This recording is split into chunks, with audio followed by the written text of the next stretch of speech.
बिस्मिल्लाहिर्रहमानिर्रहीम। आज का हमारा जो टॉपिक है वो बहुत इंटरेस्टिंग भी है और बसा औकात आपको इसकी ज़रूरत भी पेश आ सकती है।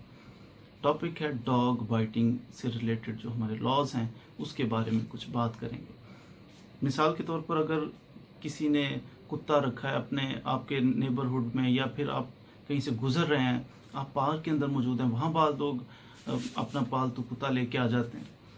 आपको अगर किसी के रखे हुए डॉग की वजह से आप अनॉयड हैं, आपको कोई नुकसान पहुंचता है, आप डिस्टर्ब्ड हैं या आप पे अटैक करता है, इस सूरत में कानून आपको कौन सी रेमेडी प्रोवाइड करता है, इस पे आज इंशाल्लाह हम बात करेंगे।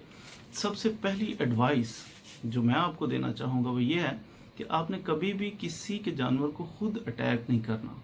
मसलन आप किसी को ज़ख्मी कर दें या उसको आप जनाब मार दें, तो ये खिलाफ कानून है। कानून को खुद हाथ में नहीं लेना, बल्कि पीपीसी की सेक्शन 429 इसकी हमें ये बताती है कि अगर आप किसी के जानवर को यूं अटैक करते हैं, नुकसान पहुंचाते हैं, तो इसकी 5 साल तक सज़ा हो सकती है। तो हमें कानून को हाथ में नहीं लेना, बल्कि कानून के बताए हुए तरीके के मुताबिक चलना है, क्योंकि कानून के अंदर इस चीज़ की रेमेडी मौजूद है। इसमें कौन सा कानून डील करता है?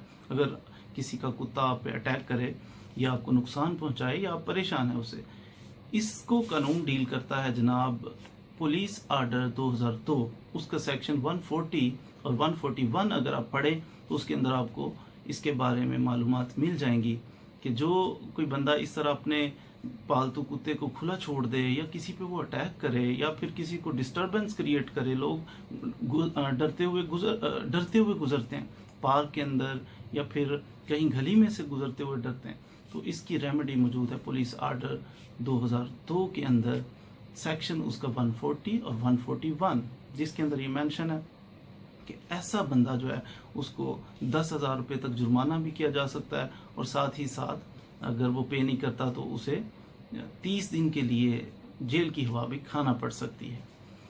अब अगर कोई यूं आपको परेशान करता है, आप किसी की वजह से डिस्टर्ब हुए, ज़ख्मी हुए, कुछ ऐसा मैटर है, तो आपके पास ये फौरी तौर पर रेमेडी मौजूद है कि आप पुलिस के पास जाएंगे, तो पुलिस से रुजू करेंगे। जाके पुलिस के पास इख्तियारात मौजूद हैं। ये सेक्शन है जनाब ज़ाब्ता फौजदारी का सेक्शन 155, उसके तहत ये पुलिस के पास इख्तियार है कि वो आपकी एप्लीकेशन रिसीव कर सकते हैं। उसके बाद एप्लीकेशन रिसीव करने के बाद ये नॉन कॉग्निजेबल ऑफेंस है, तो इसको फिर वो मैजिस्ट्रेट की तरफ रेफर करेंगे। या फिर दूसरा आपके पास ये फोरम है कि डायरेक्टली आप मैजिस्ट्रेट साहब की कोर्ट में जाइए, उधर आप इस्तगासा फाइल कीजिए कि हमारे साथ ये वाक़या पेश आया और हमें डिस्टर्बेंस हुई है या हमें तकलीफ़ पहुंची है। फिर मैजिस्ट्रेट साहब उसके ऊपर प्रोसीडिंग करेंगे और उसका फैसला सुनाएंगे। तो इसके अलावा अगर सपोज़ उसने किसी ने जो कुत्ता रखा है उसने आप पे अटैक किया, आपको नुकसान पहुंचाया, तो इस सूरत में आप सूट फॉर डैमेजेस भी फाइल कर सकते हैं। सूट फॉर डैमेजेस का पाकिस्तान में बहुत ज़्यादा रिवाज नहीं है और कोर्ट्स भी अनफॉर्चुनेटली इसमें बहुत ज़्यादा अप्रिशिएट नहीं करती। हालांकि आपने देखा है बहुत फेमस केस है लीबैक वर्सेस मैकडोनल्ड्स। ये एक लेडी थी 80 इयर्स ओल्ड, इन्होंने मैकडोनल्ड से कॉफ़ी ली, कॉफ़ी परचेज़ करने के बाद जब ये अपनी कार में बैठ के जा रही थी तो कॉफ़ी गिर गई, तो इनको गिरी तो उसकी वजह से जल गई। तो इन्होंने केस फाइल कर दिया मैकडोनल्ड्स के खिलाफ। उनकी हॉट काफ़ी बहुत ज़्यादा गर्म थी और उसका लिड का कोई प्रॉब्लम था, अच्छी तरह उन्होंने उसके ऊपर नहीं रखा था, बंद नहीं किया था।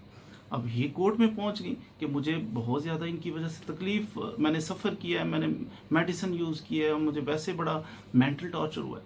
अब कोर्ट ने इनका $3 मिलियन जो है ना वो अवार्ड किया इनको, ये जब इन्होंने सूट फॉर डैमेजेस फाइल किया। तो ये भी आप फाइल कर सकते हैं। उसमें आपने कैलकुलेट करना है कि सूट फॉर डैमेजेस जब फाइल करना है उसमें आपको मेंटल टॉर्चर हुआ, फिर आपने वकील साहब की फ़ीस पे की, फिर इसके अलावा आपको जो ट्रीटमेंट आपने करवाया उसकी आप ऐड करिए, और इस तरह सूट फॉर डैमेजेस आप क्लेम कर सकते हैं कि मुझे तो इतना नुकसान हो गया इस बंदे की वजह से। ये भी आपके पास एक रेमेडी मौजूद है।